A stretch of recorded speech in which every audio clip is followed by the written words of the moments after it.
Olá a todos, bem-vindos ao meu canal. E a qualidade do vídeo não está muito legal, fui gravar no notebook, meu notebook não está com som legal, eu vou gravar pelo celular mesmo. O artigo escolhido para mim falar hoje foi sobre vida e morte em clausura, arqueologia do corpo de mulheres do recolhimento da luz, São Paulo, do século XVIII e XIX. O autor foi Tainã Moura de Alcântara. Esse é um artigo de mestrado que ele apresentou na Universidade Federal de Pernambuco. Foram encontrados em 2007, no recolhimento da luz, 6 túmulos. Estava tendo uma infestação de cupim, pois foi construído de barro talha, e estava tendo uma infestação de cupins. Foram fazer uma reforma nele e acabaram encontrando esses 6 túmulos na parede. Foram inumados os corpos. Nesses 6 túmulos, 5 deles haviam 2 corpos e apenas um havia um corpo. E a datação dos corpos dessas 11 mulheres foram entre os séculos XVIII e XIX. Essas mulheres estavam vivendo em clausura nesse recolhimento. O que seria a clausura? Um internamento, um local fechado. Seria a clausura monástica, no caso delas. Que, na verdade, o recolhimento, ele queria se tornar um mosteiro. Realmente, a intenção do recolhimento era se tornar um dia um mosteiro. E esses corpos permitiram um estudo de como foram a vida delas dentro do recolhimento.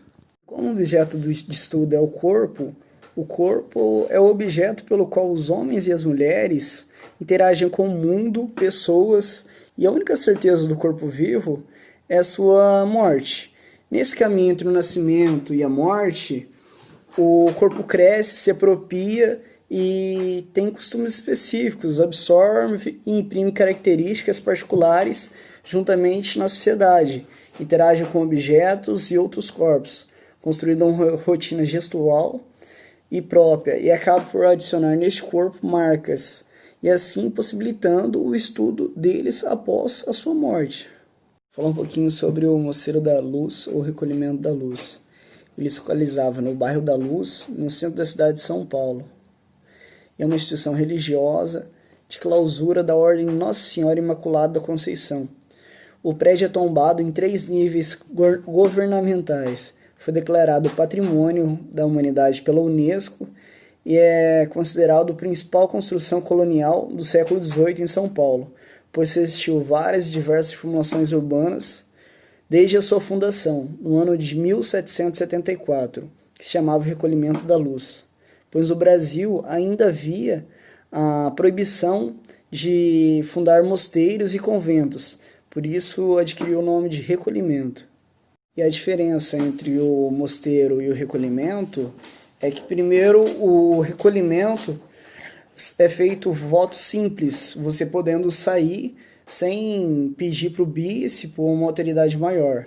E os mosteiros não. Os mosteiros são votos permanentes que você tem que pedir para uma hierarquia, dentro deles um responsável maior, um bispo no caso, para sua saída. E o prédio, como base construtiva, tinha taipa, cuja principal matéria-prima é argila.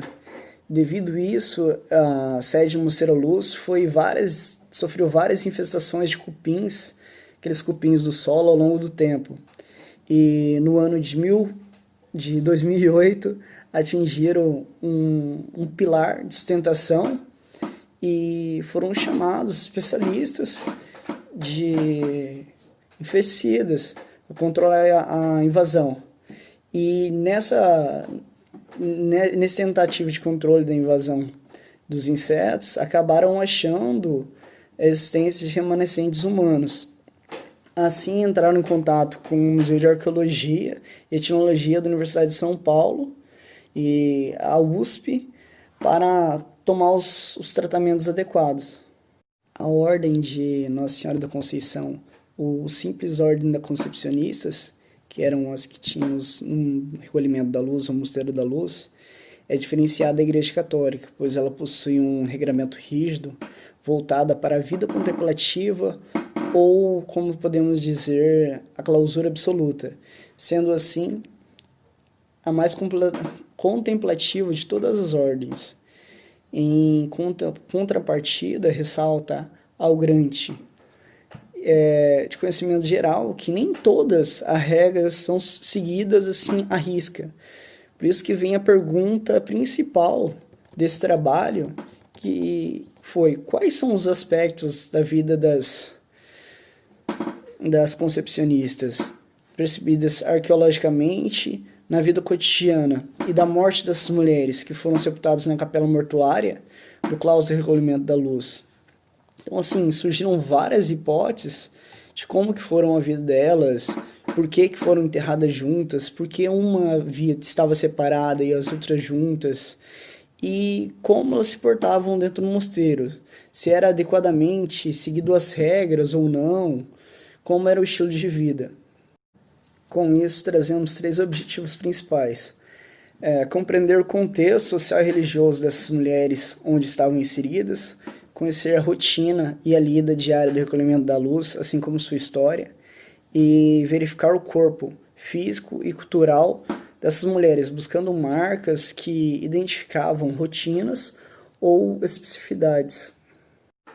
A fim de atingir esses objetivos, a pesquisa se insere na arqueologia histórica, onde se opta por uma metodologia focada em reconhecer, no vestígio arqueológico, o corpo construído socialmente, no Recolhimento da Luz, compostas por análise de documentos e artefatos. A metodologia pensada foi de uma forma que pudesse proporcionar a comparação dos dados obtidos de ambas formas, que pudessem proporcionar a comparação e a percepção conjunta entre o contexto e os artefatos, a partir de contrastação de informações documentais obtidas e artefatos recuperados no contexto funerário. Buscou atingir o cotidiano daquelas mulheres que tiveram em seus corpos evidências determinantes de suas vidas e suas mortes. Vou falar um pouquinho sobre o contexto histórico. Desde o século XVI, de 1500, quando o Brasil foi descoberto, a América foi descoberta, mandaram religiosos para cá. A primeira ordem que veio para o Brasil foi os franciscanos. Depois da criação da ordem dos jesuítas, veio os jesuítas para cá para catequizar os índios. E naquela época, a Igreja Católica e a coroa portuguesa coexistiam. Por quê?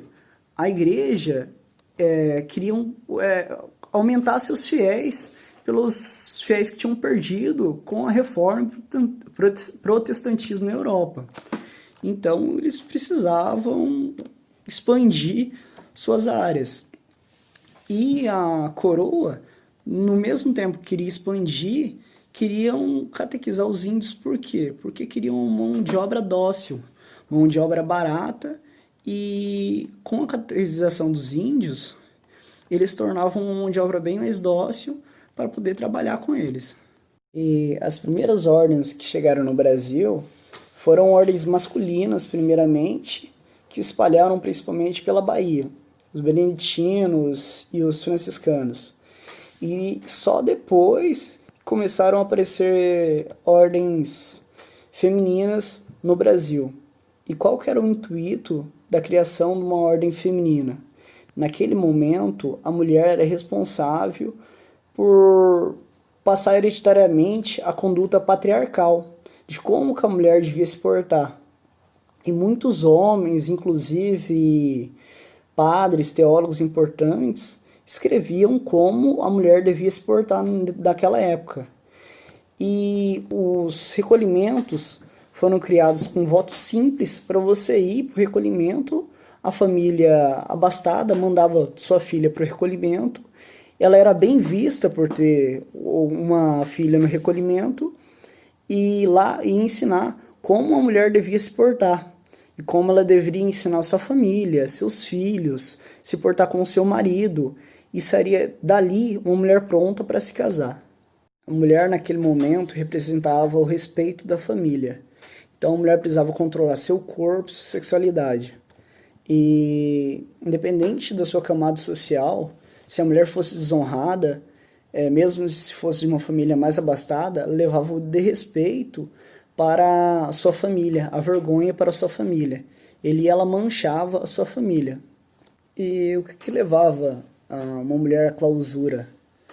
Tinham 3 motivos que eram utilizados como justificativa da clausura feminina: a fraqueza feminina, a luxúria masculina e a necessidade de encarceramento das mulheres para se tornarem freiras contra sua vontade. Às vezes era mandada pelo marido ou pela família. E também muitas mulheres iam para dentro do mosteiro, do recolhimento, para ganhar poder, porque fora ela não tinha poder.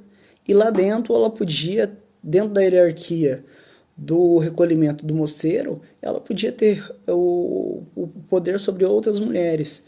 Ela tinha voz sobre outras mulheres. Então ela se refugiava do marido ou da família e ia para o recolhimento ou para o mosteiro. Porém, dentro do mosteiro, do recolhimento, as mulheres eram submetidas a um conjunto de regras que englobavam a morte do mundo, a morte do eu. Então, assim, era restrito o respeito à clausura. Eram feitos trabalhos manuais, a castidade, a rejeição ao convívio da família, além de abdicarem por livre e espontânea vontade, algumas mulheres, ou por pressão, dos objetivos e maneiras de construíram suas individualidades, seus eus, seus próprios contextos. Então abdicaram de toda luxúria e vaidade para poder ir para os mosteiros. A criação das ordens das concepcionistas tem uma história assim, bem interessante, que com o nascimento de Beatriz, uma menina que ela cresceu e ela era muito bela. Então ela era de uma família abastada e foi trabalhar na corte do rei. Naquela época era o rei Dom João, atual na Espanha.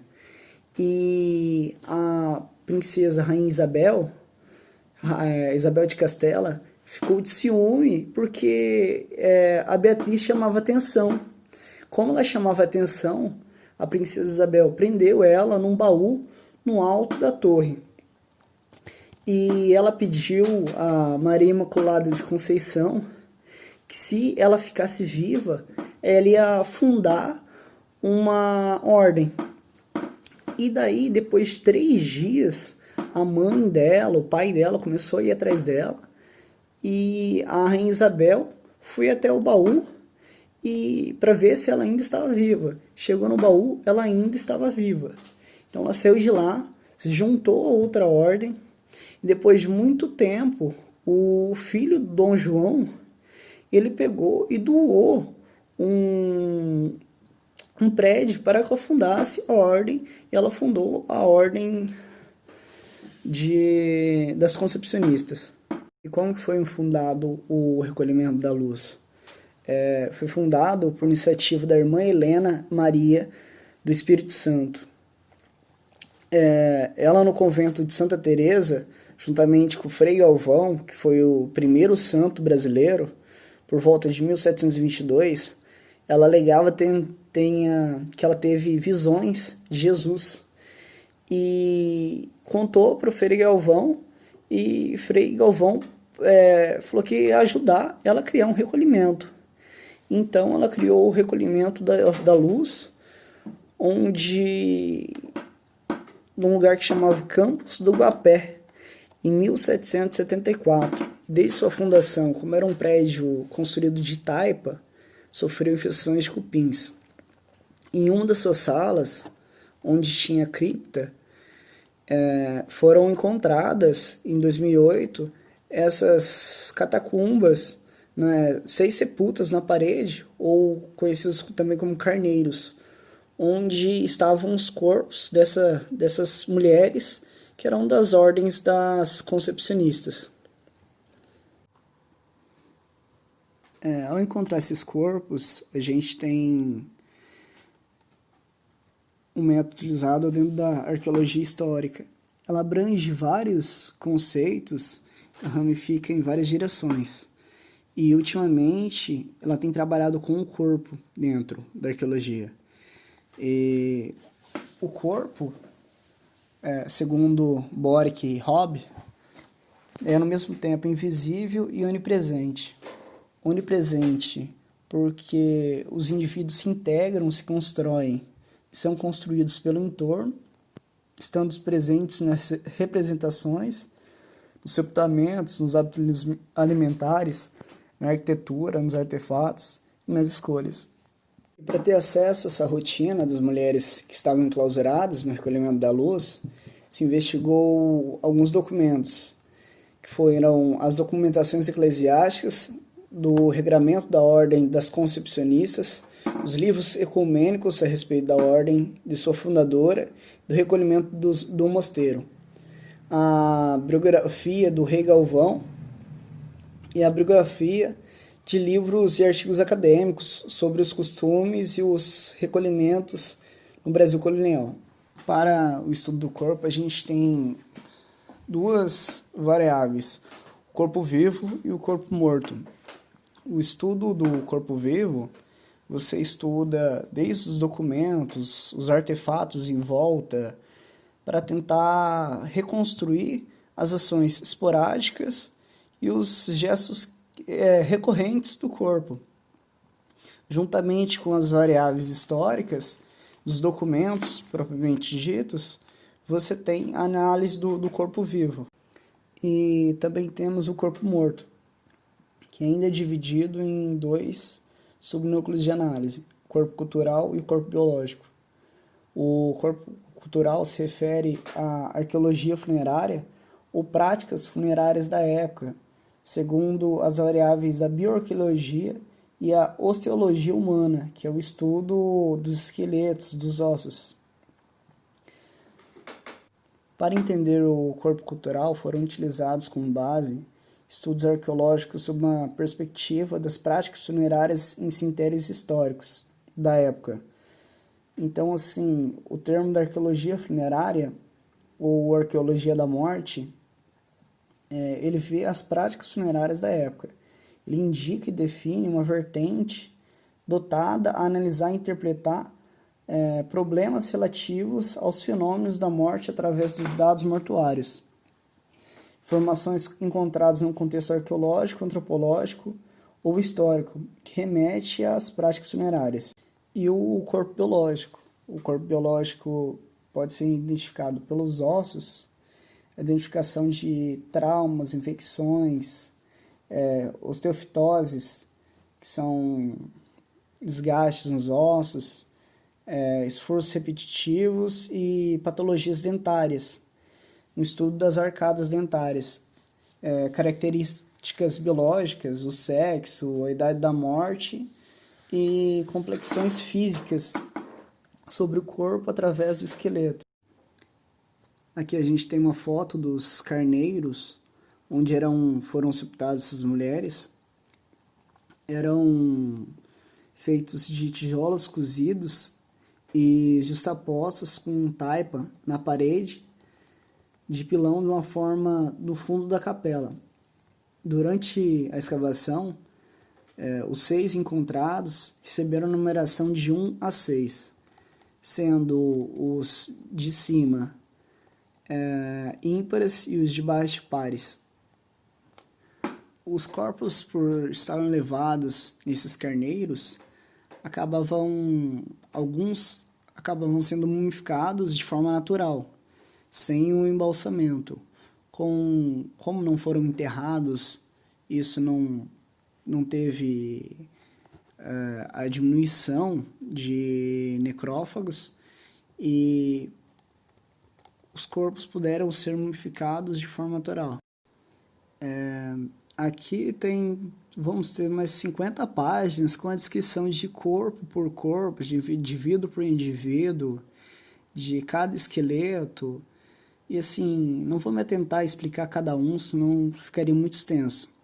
Mas assim, nenhum dos corpos foram enterrados simultaneamente, então assim, sempre enterrava um corpo depois era reaberto, era empurrado o esqueleto um pouquinho mais para o lado, e o outro corpo também era inumado. Com isso, apenas um dos carneiros, um corpo foi inumado sozinho, foi no carneiro 5. Esse corpo do carneiro 5, ele se encontra com um sapato sim e um sapato não, e as mãos se encontram um pouco mais alto que a cabeça. E com isso foi relatado que esse corpo ainda foi colocado, foi feito o rito funeral e deixado ali, inumado ali, ainda vivo, ainda não tinha acabado de morrer, porque ele pôde tirar uma sapatilha e ainda mover as mãos. E a gente pode reparar com todos os corpos, quase todas as vestes são iguais, como se tem nas regras de quais as roupas deviam se usar.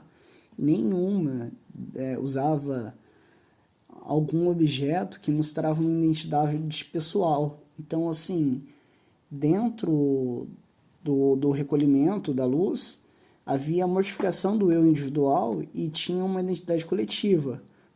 Com o estudo e a pesquisa dos corpos, a gente pode concluir que ali as mulheres morreram com uma idade mais avançada, acima da média da sociedade em geral. Porque dentro dos corpos encontrados, dentre eles, a maioria estava sem arcada dentária, sem nenhum dente, ou faltando a maioria. Também com osteofitose, o famoso bico de papagaio, esporão, que eram doenças de pessoa de mais de idade. Artrose, artrite, puderam ter sido identificadas nesses corpos. Isso mostrava que a maioria eram corpos de acima de 60 anos. Como nesse artigo, a arqueologia funerária mostra pra gente que a gente tem uma ressignificação da identidade. Então, assim, a gente pode descobrir coisas sobre uma identidade de uma pessoa que não foi escrita ou de uma sociedade em si que estava excluída, uma classe excluída. Assim, a gente tem ressignificação de identidades. E isso mostra pra gente que a arqueologia, sim, é muito importante, porque tem coisas que o documento não traz e a arqueologia pode trazer pra gente.